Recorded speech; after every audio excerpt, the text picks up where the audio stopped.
Hello, this is Grace. It is March the 11th, 2023, and we are continuing our study on Molech and what it means to pass through the fire, or for thy seed to pass through the fire to Molech. Let's go ahead and do a quick review. Leviticus 18:21, and thou shalt not let any of thy seed pass through the fire to Molech, neither shalt thou profane the name of thy God. I am the Lord. And then our second key verse was in Leviticus 20 verse 1, where it references Molech, and then it ties Molech to witchcraft. First it says up here, and thou shalt say unto the children of Israel, whosoever he be of the children of Israel, or of the strangers that sojourn in Israel, that giveth any of his seed unto Molech, he shall surely be put to death. And if the people of the land do in any ways hide their eyes from the man, when he giveth of his seed unto Molech, and kill him not, then I will set my face against that man and against his family, and will cut him off, and all that go a whoring after him, to commit whoredom with Molech from among their people. And the soul that turneth after such as have familiar spirits, and after wizards, to go a whoring after them, I will even set my face against that soul, and will cut him off from among his people. Molech is a sexual sin. A lot of these gods that they put forth in here as gods, they're actually forms of sexual sin. And that's what this is. But let's go ahead and take a look at our scriptures. We're going to be looking at the connection between Molech and witchcraft in this video. And he defileth Topheth, which is in the valley of the children of Hinnom, that no man might make his son or his daughter to pass through the fire to Molech. So it was done in the valley of the son of Hinnom. We'll talk about Topheth later. We'll talk about the valley of the son of the Hinnom and Topheth later. But I want to establish that this was done. It was done there. Well, it wasn't only done there, but once Topheth was defiled, he did that to put an end to them passing through the fire to Molech. At least in the valley of the son of Hinnom. They weren't able to use that anymore. Okay, so let's go ahead and take a look.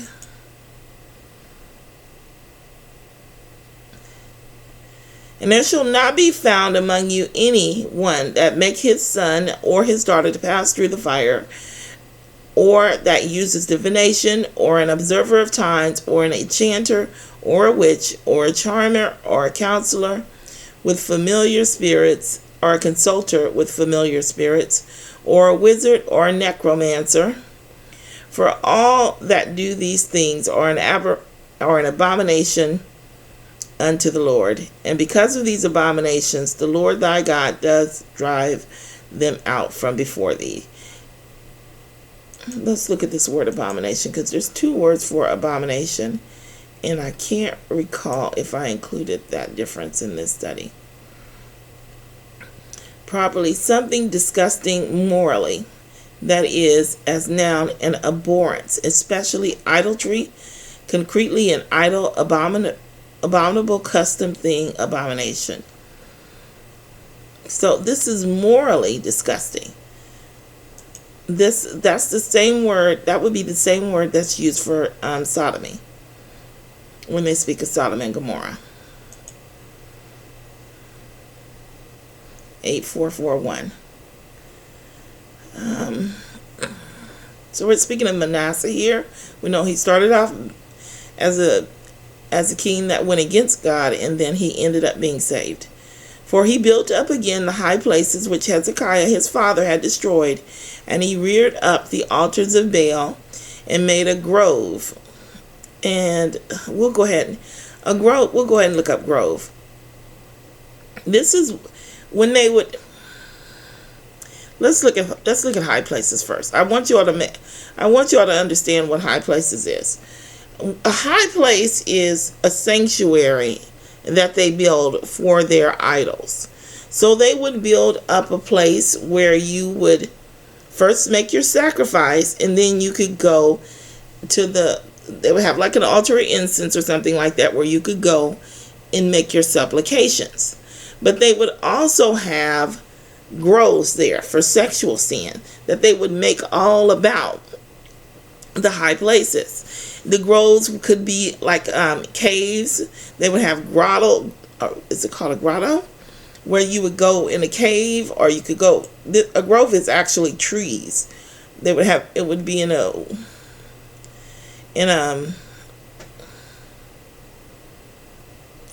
forest area or something like that where there were a lot of trees, and they would build groves with the trees. Keyword is happy. Okay, well, let's just look up grove. Hold on.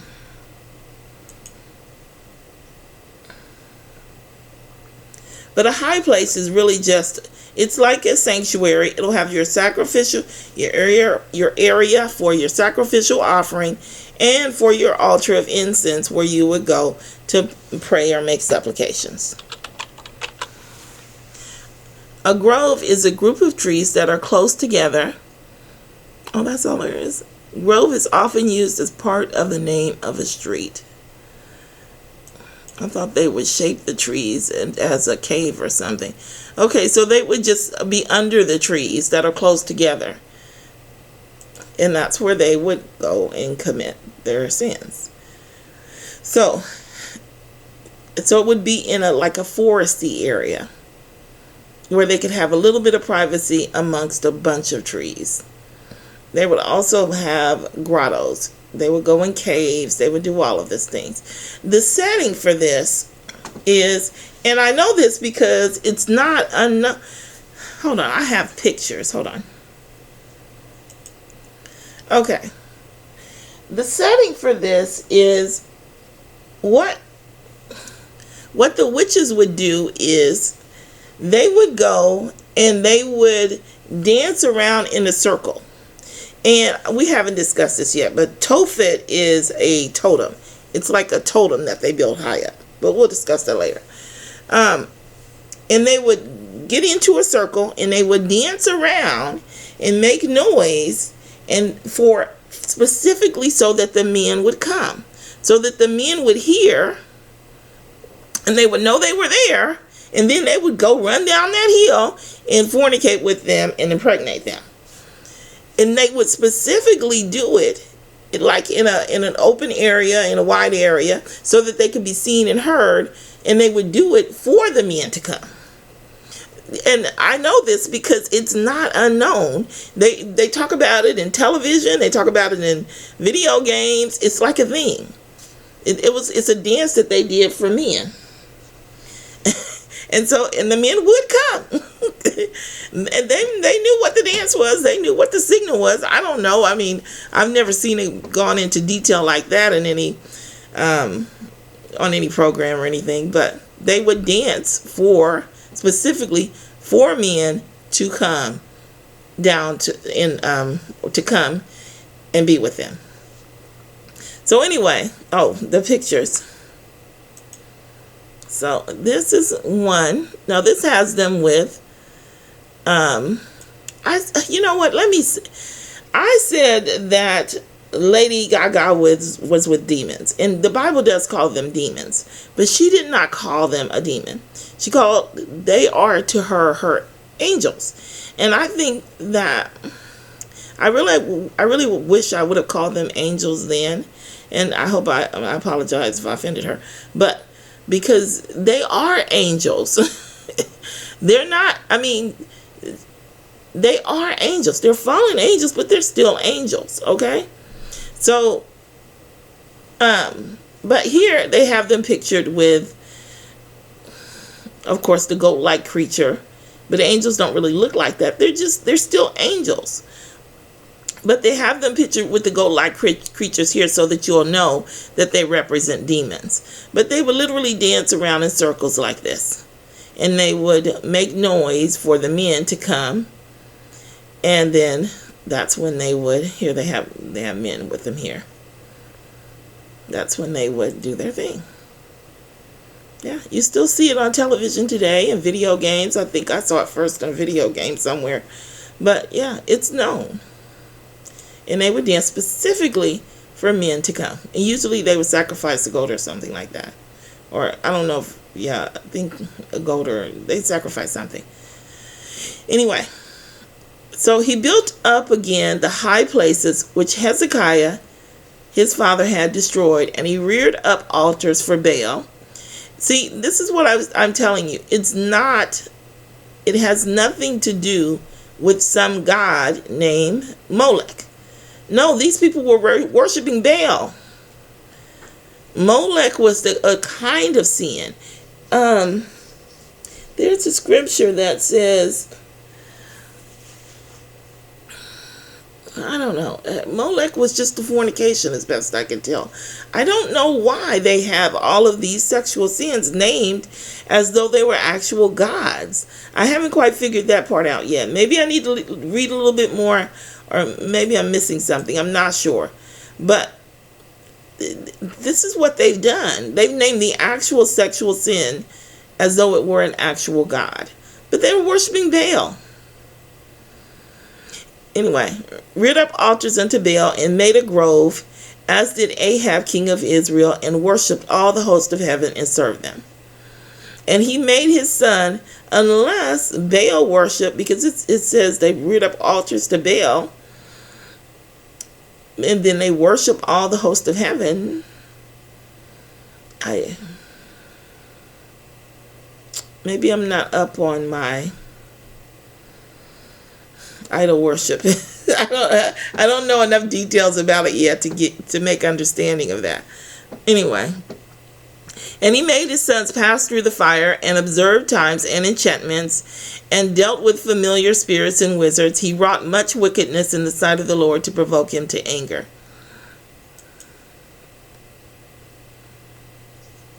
And he caused his children to pass through the fire in the valley of the son of Hinnom. He also observed times, and used enchantments, and used witchcraft, and dealt with the familiar spirit, and with wizards. He wrought much evil in the sight of the Lord to provoke him to anger. And they built the high places of Baal, which are, let's see if this is still, let's see if I put this in here twice for. No, this is, okay, hold on. Okay, I wanted to make sure that wasn't Manasseh again. The last one might have been Manasseh twice. We're not going to go back though. Let's just keep going. And they built the high places of Baal, which are in the valley of the son of Hinnom, to cause their sons and their daughters to pass through the fire unto Molech, which I commanded them not. Neither came it into my mind that they should do this abomination, to cause Judah to sin. I'm gonna pause you again, because I want to make sure you all understand the proximity. Well, I'm just going to tell you. There was Jerusalem would have been at the top of the mountain. And then right beside the temple, right beside Jerusalem, right beside the temple, the mountain was the valley, right? In that valley, you just go right down that valley, and there would be all of the high places that were built up for Baal and the abominations. And they would have everything right down there in that valley, amongst all those trees and groves and everything. Okay, so it's just right underneath the nose of God's temple is what I was going to say. But and they caused their sons and their daughters to pass through the fire, and use divination and enchantments, and sold themselves to do evil in the sight of the Lord, to provoke him to anger. Passing through the fire and using divination and enchantments, they go hand in hand. But there are a lot of scriptures that just say pass through the fire. But because it's when they are raised by a witch. There is a direct connection. It's still the same thing when it just says pass through the fire. There still was Molech, fornication, and a heathen mother, etc. All of that. Anyway, and they caused their sons and their daughters to pass through the fire and use divination and enchantments, and sold themselves to do evil in the sight of the Lord to provoke him to anger. Therefore the Lord was very angry with Israel and removed them out of his sight. There was none left but the tribe of Judah only. I know that they tell you all that there was 2 tribes. But you're going to want to keep in mind that they also said that Jerusalem was in Benjamin. So a lot of the time, so from what I can tell, most of the time, I haven't really looked into it. I just keep saying Judah only. I just keep seeing Judah only. From what I can tell, they changed in the Bible that Jerusalem was in Benjamin, and then they left all of the scriptures intact that said Judah only, so that you would think that there were 2 tribes in the southern kingdom. So, because you would say, okay, well, Judah only was the second in addition to Benjamin, which is where Jerusalem was. You'll need to see my video on, is Jerusalem in Benjamin or in the tribe of Judah, in order to understand what I'm saying. But the Bible says over and over, Judah only was part of the southern kingdom. I can't tell you for 100% certain because I haven't really looked into it, but I have to believe it because I keep on seeing it. I have to believe it until I find something that says something different, because over and over I keep seeing only Judah was left of the southern kingdom. You're not going to tell me that they couldn't just change, that he ripped off 11 strips of cloth off, because the prophet had Jehoshaphat or something rip a cloth, and he gave him 10 pieces, and he kept 2. No. They didn't bother to even change the scriptures. They only changed that Benjamin was the home of Jerusalem. And then they added on Judah only, as though it were the second tribe in the southern kingdom. There was one tribe in the southern kingdom, until I can prove otherwise, because I keep seeing it. And the Lord was very angry with Israel and removed them out of his sight. There was none left but the tribe of Judah only. And Judah, let's keep going. I got off topic there for a little bit. Judah had dealt treacherously with an abomination, and that's the same word, we've already looked it up. Judah has dealt treacherously, and an abomination is committed in Israel and in Jerusalem. For Judah has profaned the holiness of the Lord, which he loved, and has married the daughter of a strange god. Again, this abomination is a sexual, moral abomination. And how did he commit it? He has married the daughter of a strange god. That woman is going to raise that child to be a heathen. That's what she's going to do. That child may escape, but the likelihood is very small if he has roots. If he has roots in, if he isn't brought up properly. And by that he profanes the name of God, because the father is an Israelite. Men are over this world. Women are spiritually have a spiritual authority. Men have authority over the earth. Plain and simple. They have authority over all of the earth. This is something that he went over with Adam. You have authority over all things, or something like that. And they're kings. Not that king is ordained by God, but it's ordained by man. They can have one. They have authority over this earth. So let's go ahead. Oh, my point. Did I make my point of saying that? Oh, yes. He profaned the name of God by giving his name as a man of God to his heir. There's a scripture. I don't know if I mentioned this before. I didn't look it up. There's a scripture. I may research it for another video. But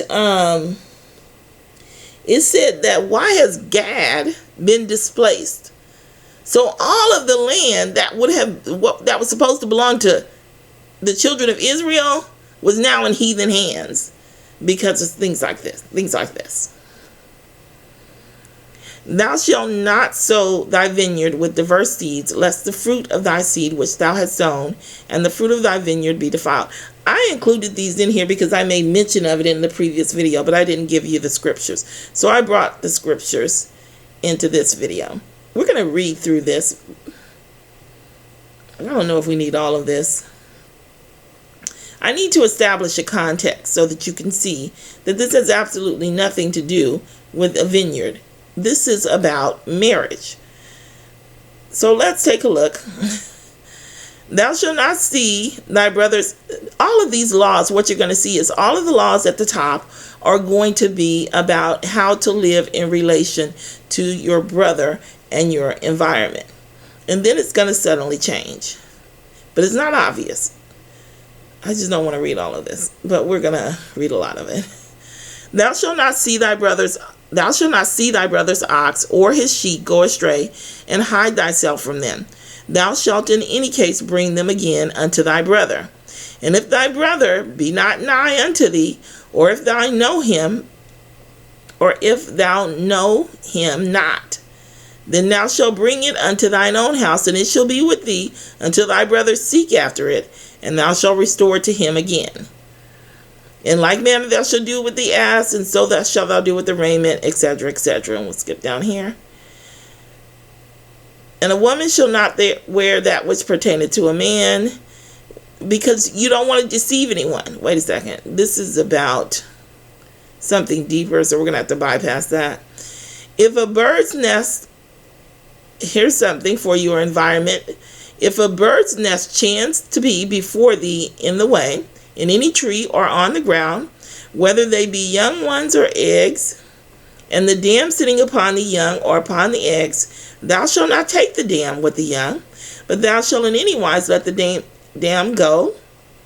Is it dam or dame?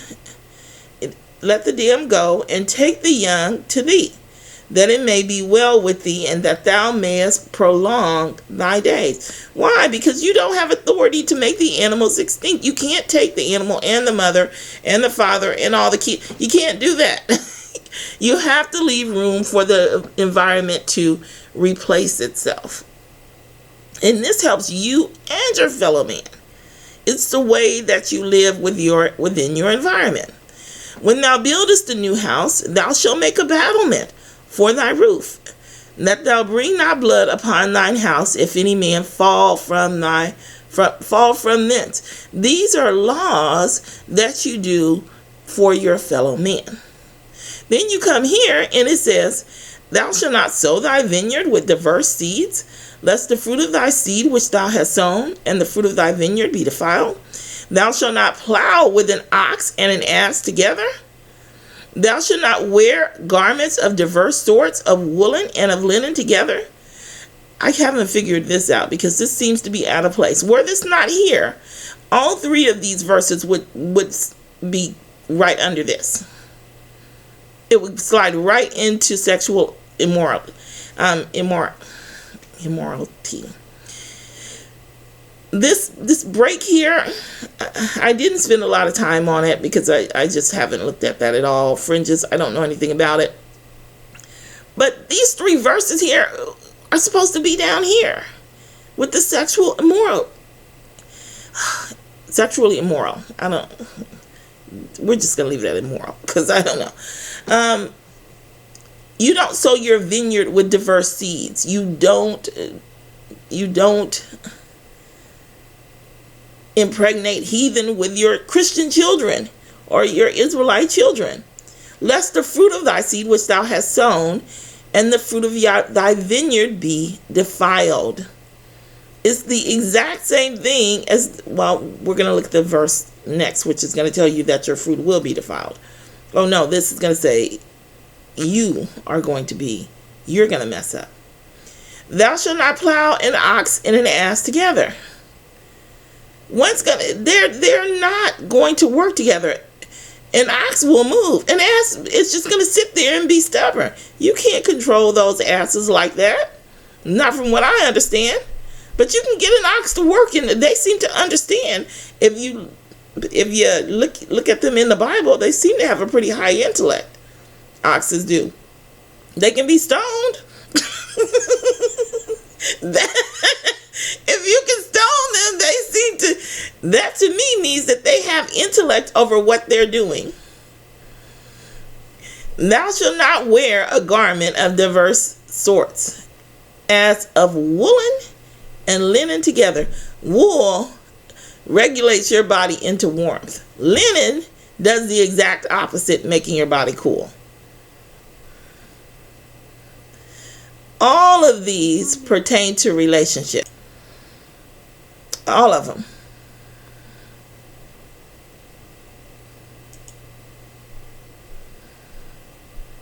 Neither shalt thou make marriages with them.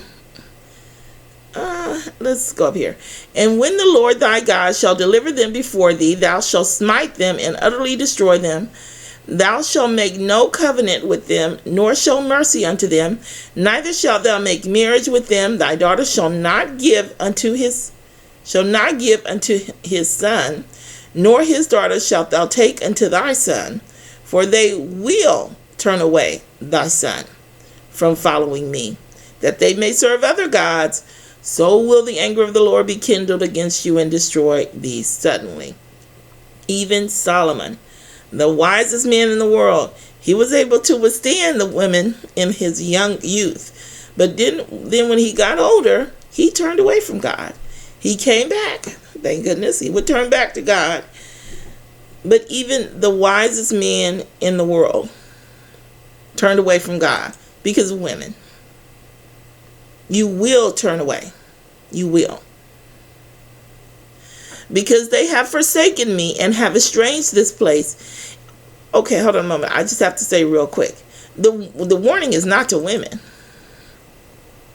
Women are not going to give up their God. For they will turn away thy son from following me, that they may serve other gods. Women, we're not going to do that. And neither are the women that pretend to marry you and pretend to serve your God. They can lie. They have that privilege. Christian women do not. We as Christians, and I don't know if any other religion does this, we set ourselves to a standard to, well, I think they all set a standard of being better. But I don't know if pride or in humility comes into that standard of being better. Pride and humility, I don't know if it's exclusive, but I've only heard of it in relation to the Christian religion. Everyone else is, wealth is sought after. Everything, pride is sought after. All of these things. I don't want to misspeak. So I'm just going to say I've not heard of it spoken of, and especially not as it's spoken of in the Christian religion. Because thou hast forsaken me, and have estranged this place, and have burned incense in it unto other gods, whom neither they nor their fathers have known, nor the kings of Judah, and have filled this place with the blood of innocents, and have built also the high places of Baal to burn their sons with fire for burnt offerings unto Baal, which I have commanded not, nor spake it, neither came it into my mind. We're at 29 minutes, so I'm going to save. So we'll talk about this in a later video, because I think we're near the end. And we have two more scriptures. I'll just say a few words about burnt offerings. Never mind. I'll just say this. We are the burnt offerings.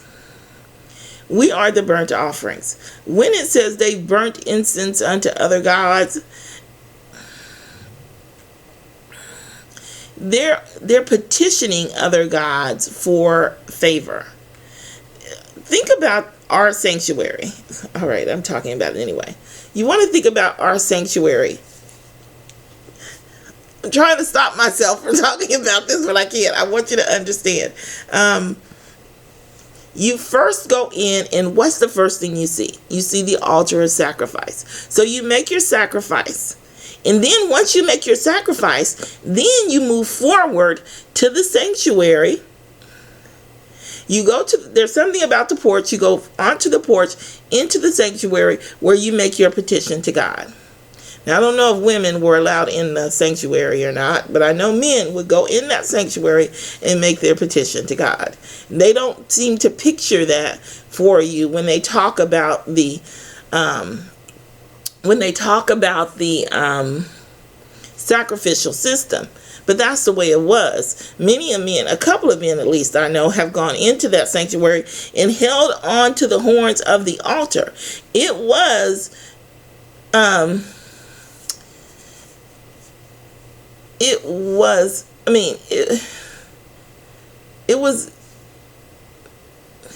sacred, but it was a sacred place for their God. It was like where they went. It's like a church. That's where they went. But I do believe women could go in there, but I'm not certain, because I remember Sarah prayed outside, but I can't remember the details of it, to be honest with you. But men did, and they did it all the time. It was absolutely nothing. It's the way things are done. If you are familiar with the teachings of the Bible, there are many quotes that say that God does not hear the prayers of the wicked. Well, let's look at the big picture again, okay? Let's look at the picture of how the sanctuary is set up. You go in, you make a sacrifice. That's your gift. You approach God with thanksgiving. If you don't have a gift to offer, you can't go forward to the altar of incense to make your prayer and supplication. So if the wicked come, they're giving their gifts to another god. We don't make sacrifices anymore. We should never make sacrifices. We are the gift. We are the burnt offering. Do you see? And there's illustrations of this in the Bible. I was not planning on doing this because I know I'm probably going to have to go through it again with the Passover. But there are illustrations of this in the Bible. We are the burnt offering. So if we're the burnt offering, we can walk, now that Jesus has made, we're not the burnt offering. Jesus is the burnt offering, and then we are the sacrifice. We are the gift that goes on top of it. So we no longer need to worry about making a burnt offering in order to give our gift. Now, we are the gift. We walk right past the sacrificial system into the temple, make our prayer and supplication to God, and He hears our prayers. The incense, all of that stuff, we'll have to talk about that later. But when it says you're burning incense, it's going up. It's talking about your prayers. Okay, but we'll have to save that for later because we're at 34 minutes now and I want to do these other two scriptures. But this is what it means. I hope that gives you a better understanding. They have built also the high places of Baal to burn their sons with fire for burnt offerings. They have given their children over to these women who now, the women have taught them to worship strange gods. So now they become the burnt offerings of the wicked, as opposed to the burnt offerings that are able to enter the temple of God, as you are. So let's see if we can go through these last two quickly. Oh, here, I put it in. Yeah, I was planning on going over it. Let my prayer be set forth before thee as incense, and the lifting up of my hands as an evening sacrifice. But we're not going to go over incense, because I didn't realize it was going to take this long. For I know him, that he will command, this is speaking of Abraham, for I know him, that he will command his children and his household after him, and they shall keep the way of the Lord to do justice and judgment, that the Lord may bring upon Abraham that which he has spoken of him. He's going to command his children and his household to keep the way of the Lord. That is the last scripture. So we will stop there. I just wanted to make the connection of witchcraft to Molech, but we did a lot, I think. So we'll stop there, and I will talk with you in the next video.